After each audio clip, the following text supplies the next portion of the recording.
इस मजेदार कहानी की शुरुआत होती है चाइना की एक जगह को दिखाते हुए, जहाँ पर कई सारे लोग मार्शल आर्ट काफी अच्छी तरीके से सीखा करते थे। लोग तो एक दूसरे से फाइट करके ये दिखाते थे कि उनमें से सबसे ज्यादा अच्छे से मार्शल आर्ट किसे आता है। उसी तरीके से हम शैंग और चैंग नाम के दो वॉरियर्स को देखते हैं जो एक दूसरे से फाइट कर रहे थे। वो दोनों तो मार्शल आर्ट के एकदम सेम लेवल पर होते हैं, लेकिन जब उन दोनों की फाइट स्टार्ट हुई तब पता चला कि शैंग चैंग पर भारी पड़ रहा है। उसने तो चैंग को बहुत ज्यादा मारा और उसकी रीढ़ की हड्डी तोड़ दी।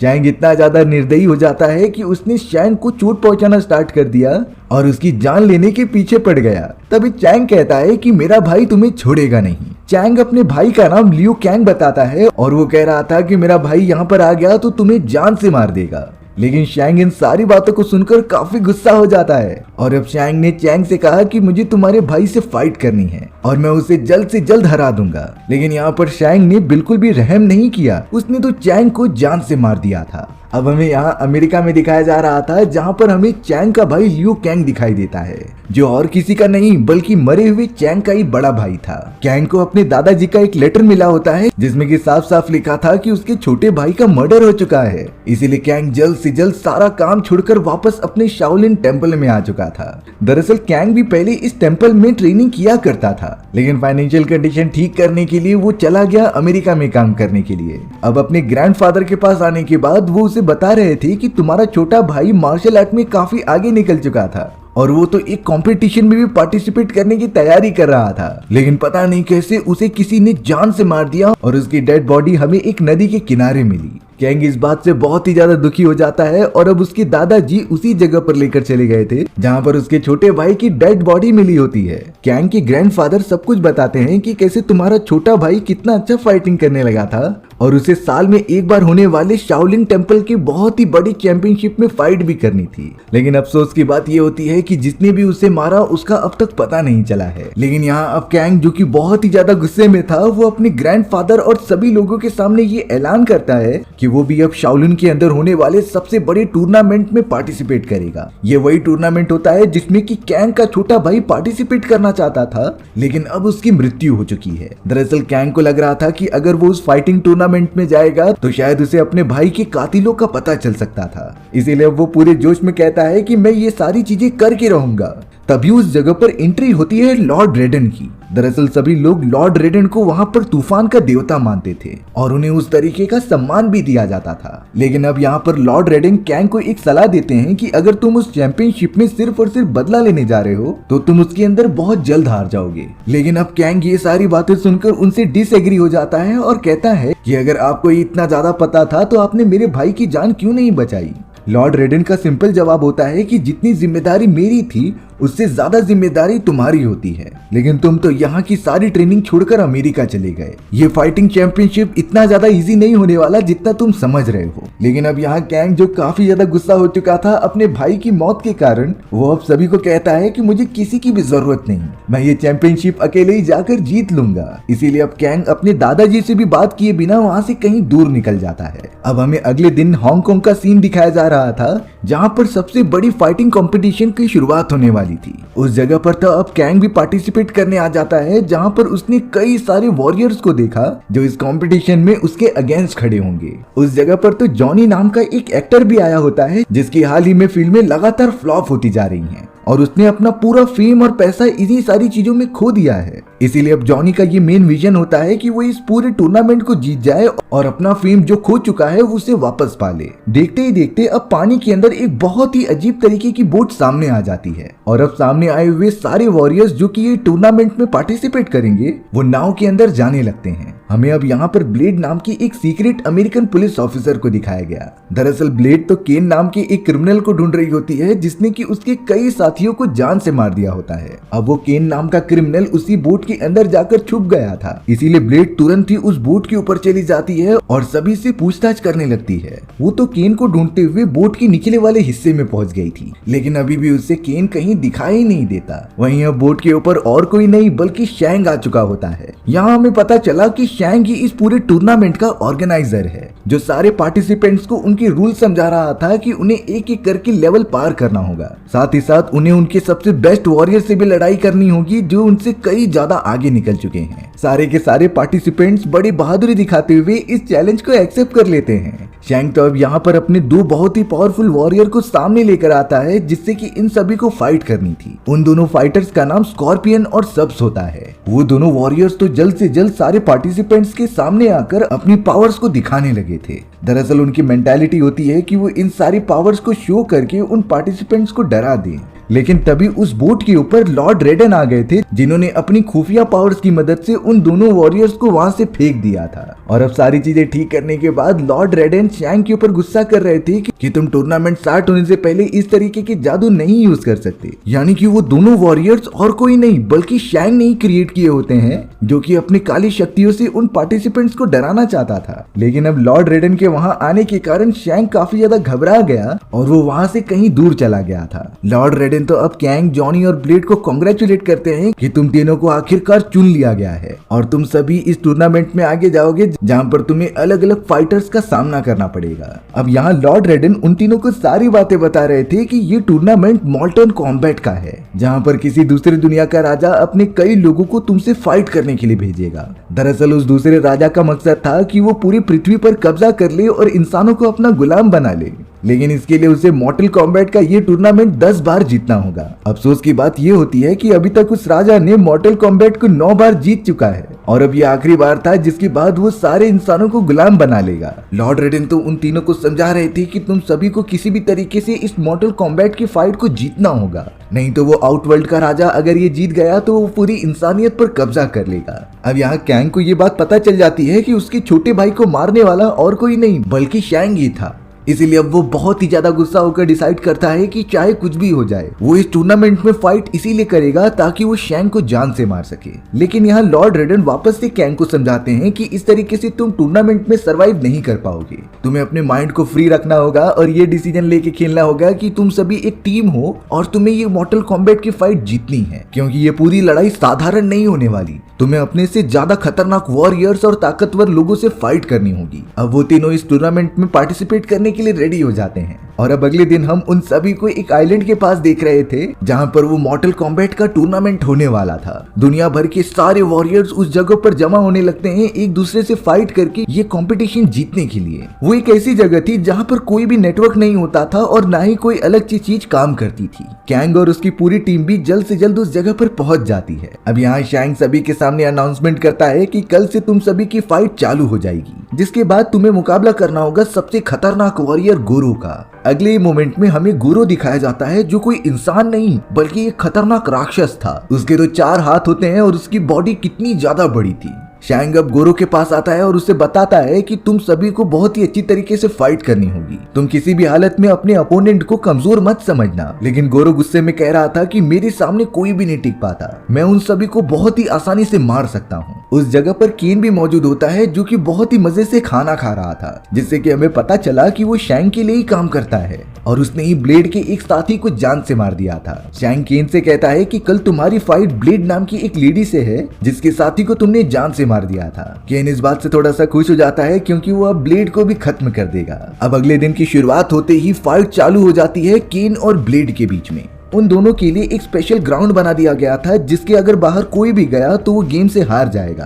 केन तो ब्लेड को देखते ही एक चाकू निकाल लेता है और बोलता है कि इसी चाकू की मदद से मैंने तुम्हारे फ्रेंड की जान ली थी। ये बात सुनते ही ब्लेड काफी ज्यादा गुस्सा हो गई और वो केन के ऊपर लगातार वार करने लगी थी। अब यहाँ फाइटिंग तो चालू हो जाती है लेकिन केन शुरुआत में ब्लेड पर भारी पड़ रहा था। उसने तो ब्लेड को बहुत ज्यादा मारा क्योंकि केन ताकतवर होता है, लेकिन यहाँ ब्लेड के पास भले ही इतनी ज्यादा पावर्स नहीं थी लेकिन उसके पास फाइटिंग टेक्निक होती है जिसका यूज करके वो केन को पूरी तरीके से लॉक कर दे रही थी। केन को तो सांस लेने की भी जगह नहीं होती, इसीलिए वो तड़प तड़प कर अपना दम तोड़ देता है। यानी कि ये राउंड ब्लेड ने बहुत ही अच्छी तरीके से जीत लिया है। वहीं दूसरी तरफ अब हमें जॉनी और स्कॉर्पियो के बीच की फाइट दिखाई जाती है। हालांकि जॉनी एक एक्टर था लेकिन वो अपने मूवी में जो भी चीजें इस्तेमाल करता वो रियल होती थी। उसे फाइटिंग स्किल्स बहुत ही अच्छी तरीके से आती थी। लेकिन स्कॉर्पियो एक वॉरियर होने के साथ साथ उसके अंदर कुछ अजीबोगरीब की पावर भी होती है और उसी पावर्स की मदद से वो जॉनी को लगातार मारता ही जा रहा था। शुरुआत में जॉनी पूरी तरीके से भागने की कोशिश करता है जिससे कि वो स्कॉर्पियो के हमले से बच जाए,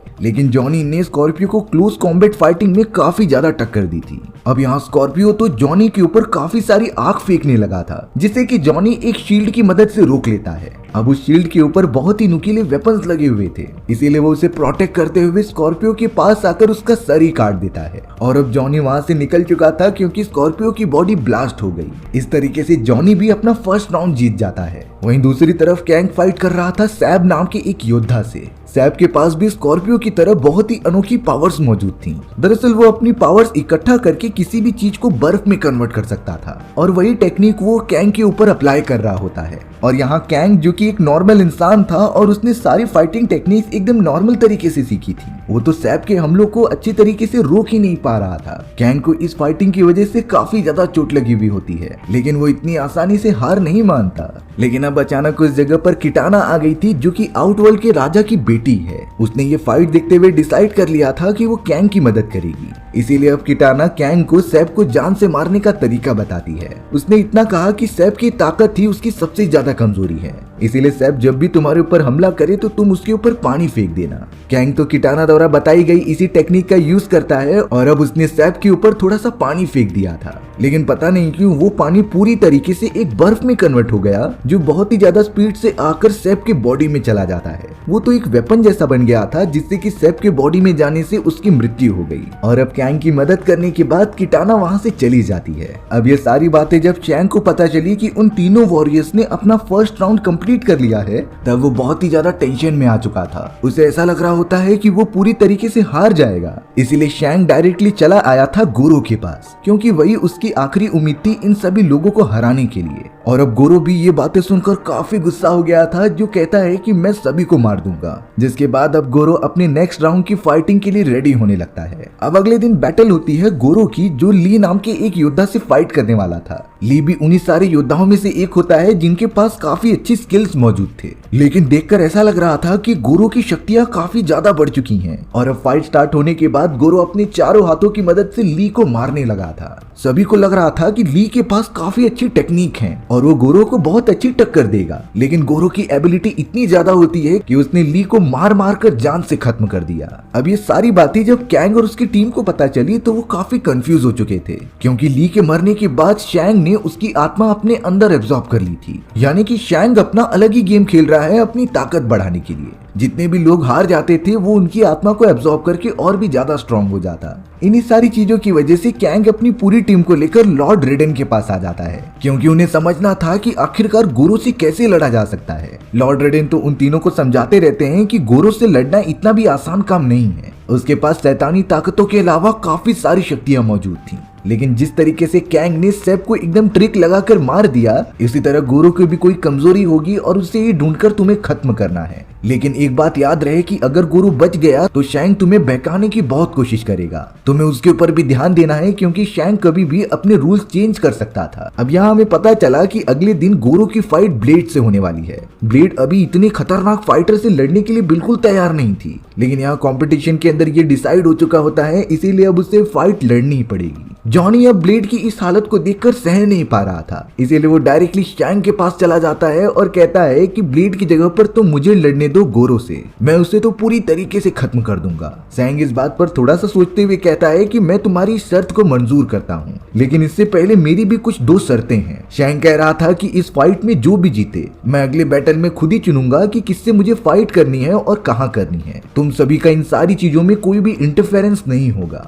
जॉनी इस बात को बिना कुछ सोचे समझे हाँ कर देता है और चला जाता है गोरो से फाइट करने के लिए। अब वो धमाकेदार फाइटिंग शुरू होने वाली थी गोरो और जॉनी के बीच। जॉनी एकदम कॉन्फिडेंट लग रहा था और वो सामने आकर खड़ा हो जाता है, पर गोरो तो उसे कह रहा था कि मैं तुम्हें बहुत ही आसानी से हरा दूंगा और उसके चश्मे को निकाल कर तोड़ देता है। अब यहाँ फाइट तो चालू हो चुकी थी, लेकिन जॉनी तो वहाँ से कहीं दूर भागने लगा। किसी को ये नहीं समझता कि आखिर जॉनी ऐसा क्यों कर रहा है। गोरो जो काफी ज्यादा गुस्से में था, वो अब बैटल फील्ड छोड़कर जॉनी के पीछे जा रहा होता है उसे जान से मारने के लिए, क्योंकि उसे ये अपमान बर्दाश्त नहीं होता कि इतना छोटा आदमी मुझे चैलेंज कर सकता है। लेकिन उसे क्या पता था कि ये सारी चीजें जॉनी की एक चाल है। जॉनी को यह अंदाजा होता है कि वो फाइटिंग में बिल्कुल भी गोरो को नहीं हरा सकता, लेकिन वो चालाकी करके उसे मार तो सकता है। अब गोरो यहाँ पर जॉनी को ढूंढते हुए एक पहाड़ी के कोने पर आ गया था। नीचे बहुत ही गहरी खाई होती है, जिसके अंदर गिरने के बाद कोई भी बचने नहीं वाला। तभी उसके पीछे से जॉनी आ जाता है, जिसने कि लगातार हमला करते हुए गोरो का बैलेंस एकदम खराब कर दिया और उसे नीचे गिरा दिया।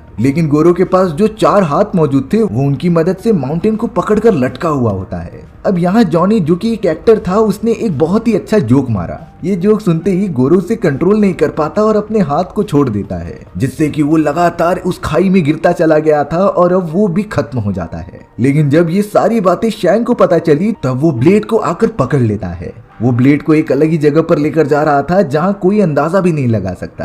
कैंग और जॉनी भी वहां पहुंच जाते हैं और शैंग को ये करने से रोकते हैं, लेकिन शैंग ने तो ये शर्तें पहले ही रखी थी कि वो किसी भी वॉरियर को चुन सकता है और कहीं भी जा सकता है। शैंग ने तुरंत ही एक अजीब तरीके का पोर्टल ओपन किया जिसके अंदर वो ब्लेड को लेकर चला जाता है। वो कहाँ गया था, कैंग और जॉनी को इस बात का कुछ अंदाजा ही नहीं होता। थोड़ी देर के अंदर ही अब उस जगह पर लॉर्ड रेडन आ जाते हैं, जो उन दोनों को बता रहे थे कि शैंग ब्लेड को लेकर आउटवर्ल्ड की दुनिया में गया है। ये वही दुनिया थी जहाँ पर वो जालिम राजा रहा करता था जो पृथ्वी पर कब्जा करने की प्लानिंग कर रहा होता है, और अगर वही आखिरी मॉर्टल कॉम्बैट की फाइटिंग जीत गया तो वो शायद कर भी लेगा। हालांकि लॉर्ड रेडन ने कहा कि मैं ये पोर्टल तुम दोनों के लिए वापस ओपन कर सकता हूँ जहाँ से तुम दोनों ब्लेड को जाकर बचा लो, लेकिन उस जगह पर लॉर्ड रेडन बिल्कुल नहीं जा सकते थे। उन्होंने जाते जाते कैंग और जॉनी से कहा कि जब तक ब्लेड उस फाइटिंग चैलेंज को एक्सेप्ट नहीं करती तब तक शैंग अपने पूरे टूर्नामेंट को आगे नहीं बढ़ा सकता। और अब सारी चीजें बताने के बाद कैंग और जॉनी निकल पड़ते हैं उस पोर्टल के अंदर जो कि आउटवर्ल्ड की दुनिया से जोड़ता था। कुछ ही देर में ही टेलीपोर्ट होकर वो उस दुनिया में पहुंच भी जाते हैं जहां चारों तरफ तबाही मची हुई थी। देखने पर ऐसा लग रहा था कि ये कोई शैतान की दुनिया है जहां पर सिर्फ और सिर्फ तबाही होती थी। अब यहाँ शैंग और जॉनी डिसाइड करते हैं कि हम दोनों अलग अलग होकर ब्लेड को ढूंढेंगे। कैंग जब थोड़ा सा आगे बढ़ता ही है, लेकिन तभी अचानक आउटवर्ल्ड के राजा का एक वॉरियर जिसका नाम स्नेक होता है, उसने तुरंत ही कैंग के ऊपर हमला करना स्टार्ट कर दिया। लेकिन यहाँ पर कैंग की फाइटिंग स्किल्स काफी ज्यादा बढ़ चुकी होती हैं। उसने इतनी सारी फाइट्स लड़ी होती हैं जिससे उसे अंदाजा हो गया था कि दुश्मन क्या सोच रहा है और क्या हमला करने वाला है। हालांकि स्नेक नाम के उस वॉरियर ने कैंग को काफी ज्यादा चोट पहुंचाई, लेकिन कैंग वेट कर रहा था उस वॉरियर के थकने का। और अब जैसे ही कैंग ये नोटिस करता है कि स्नेक थक चुका है, तब वो उसके ऊपर वार करना स्टार्ट कर दिया। और अब कैंग ने उस वॉरियर की कमजोरी ढूंढ ली होती है जिससे कि उसे वो जान से मार देता है। थोड़ी देर के अंदर अब कैंग और जॉनी के पास किटाना आ गई थी। किटाना उसी आउटवर्ल्ड के राजा की बेटी होती है, लेकिन उसने यहाँ पर उन दोनों के पास एक रियलिटी रिवील की। दरअसल वो बता रही थी कि आउटवर्ल्ड के जो अभी वाले राजा हैं वो उसकी बेटी नहीं है, बल्कि वो तो एक शैतान था जिसने आउटवर्ल्ड पे कब्जा करके मेरे ओरिजिनल मॉम एंड डैड को खत्म कर दिया। और अब वो चाहता है कि वो आउटवर्ल्ड के साथ साथ पूरी पृथ्वी पर भी कब्जा करे। जब से उस आउटवर्ल्ड के राजा के पास शैंग आया है तब तो तबाहियां और भी ज्यादा बढ़ चुकी हैं, और इसी वजह से उसने आउटवर्ल्ड की हालत इतनी ज्यादा खराब कर दी। आउटवर्ल्ड के राजा और शैंग का प्लान होता है कि वो यही हालत पृथ्वी की भी करे, इसीलिए हमें किसी भी तरीके से मॉर्टल कॉम्बैट की ये फाइट तो जीतनी ही पड़ेगी। किटाना तो उन दोनों को आने वाली फाइट के बारे में बता रही थी जो जानलेवा भी हो सकती है। सबसे पहले राउंड में उन्हें उन वॉरियर से फाइट करना पड़ेगा जो अनडिफिटेबल हैं, यानी कि आज तक वो कभी हारे ही नहीं, और फिर उनका मुकाबला होगा खुद के सबसे बड़े डर से। किटाना ने कैंग और जॉनी को सारी बातें बता दी थी कि कैसे हम अंदर घुसने वाले हैं और किस तरीके से हमें ब्लेड को बचाना होगा। अब हमें ब्लैक टावर के यहाँ दिखाया जाता है जहाँ टूर्नामेंट की आखिरी फाइट होने वाली थी। वहाँ पर कैंग के कई सारे सपोर्टर्स अंदर जाने लगते हैं और हमें तो उसी बैटल ग्राउंड में ब्लेड बंधी हुई दिखाई देती है जिसे कि शैंग ने कैद करके रखा था। शैंग तो ब्लेड से कह रहा होता है कि तुम ये फाइट एक्सेप्ट कर लो, जिससे कि मैं तुम्हें हरा कर आराम से इस पूरे मॉर्टल कॉम्बैट की फाइट को जीत जाऊंगा। लेकिन ब्लेड कहती है कि मैं ये फाइट कभी एक्सेप्ट ही नहीं करूंगी क्योंकि मेरे दोस्त मुझे बचाने जरूर आएंगे। शैंग तो बहुत ही ज्यादा हंसने लगता है और कहता है कि यहाँ तक तुम्हारे दोस्त कभी पहुंच ही नहीं सकते। लेकिन अगले ही मोमेंट में पता चलता है कि शैंग की उन्हीं सपोर्टर्स में से कैंग, जॉनी और किटाना छुपे हुए थे। वो तीनों के तुरंत ही सामने आने के कारण कैंग पूरा शॉक हो गया था। अब ये चीजें फिगर आउट करने के बाद कैंग तो इतना तो समझ जाता है कि किटाना ने उनकी मदद की है, इसीलिए वो किटाना को कह रहा था कि तुम धोखेबाजी कर रही हो। लेकिन किटाना तो उल्टा कहती है कि असली गद्दारी तो तुम कर रहे हो। अगर आउटवर्ल्ड के राजा को पता चल गया कि तुम चीटिंग करके ये पूरी कॉम्बैट फाइटिंग को जीतना चाहते हो तब वो तुम्हें सजा जरूर देंगे। लेकिन शैंग अब समझ चुका था कि ये सभी लोग एक साथ हो चुके हैं जो मुझे हराने की कोशिश करेंगे, इसीलिए वो कहता है कि अगर तुम्हें जरा भी हिम्मत है तो मुझसे फाइट करके दिखाओ। शेन तो बार बार ब्लेड को ही आमंत्रित कर रहा था फाइट के लिए, लेकिन जॉन कहता है कि मैं लड़ाई करूंगा। पर इस बार कैंग चाहता था कि वो जाकर फाइट करे क्योंकि उसे अपने मरे हुए भाई का बदला जो लेना है। कैंग तो अब पूरी फुर्ती के साथ सामने आ जाता है शैंग से लड़ाई करने के लिए। शैंग भी आखिरकार अब इस फाइट के लिए रेडी हो गया था, जो अपने सारे योद्धाओं को यहाँ से चले जाने के लिए कहता है। देखते ही देखते अब शैंग और कैंग के बीच एक घमासान फाइट चालू हो गई थी, लेकिन यहाँ पर कैंग शैंग को जरा भी हमला करने का मौका ही नहीं दे रहा था, क्योंकि उसे पता होता है कि शैंग ने ही उसके छोटे भाई की जान ली होती है और वो इस तरीके से अपने दुश्मन को कभी नहीं छोड़ेगा। शैंग को इतनी ज्यादा चोट लग जाती है कि वो समझ ही नहीं पा रहा था कि वो कैंग से फाइट कैसे करे। इसीलिए अब शैंग अपनी शैतानी शक्तियों की मदद से उन 7 योद्धाओं को बाहर निकालता है जिनकी एबिलिटीज उसने अपने बॉडी में एब्जॉर्ब करके रखी थी, और अब वो 7 योद्धा लगातार कैंग के ऊपर हमला करने लगे थे। कैंग तो लगातार उन सभी योद्धाओं से फाइट करता रहता है और उन्हें हराने के साथ साथ काफी चोट भी पहुंचाता है। शैंग देखता ही जा रहा था कि कैंग इस तरीके से कैसे लड़ ले रहा है, क्योंकि उसने तो शाओलिन ट्रेनिंग कब का छोड़ दी थी और आखिरकार इतने साल तक अमेरिका में रहने के कारण उसकी फाइटिंग टेक्निक्स इतनी अच्छी कैसे हो गईं। कैंग ने देखते ही देखते उन 7 योद्धाओं को भी बड़ी आसानी से हरा दिया था, जिसके बाद शैंग समझ जाता है कि इसे इतनी आसानी से तो नहीं हराया जा सकता। इसीलिए अब शैंग ने अपनी एबिलिटी का यूज करके उसके छोटे भाई का रूप धारण कर लिया था, और अब वो तो कैंग के पास जाकर कहता है कि मैं तुम्हें बहुत ही मिस कर रहा था। कैंग एक समय पर काफी इमोशनल हो गया और वो अपने भाई की तरफ जाने लगा। शैंग ने तो अब बैटलफील्ड में काफी सारे नुकीले वेपन्स लगा दिए थे, जिससे कि अगर कोई भी नीचे गिरेगा तो वो मारा जाएगा।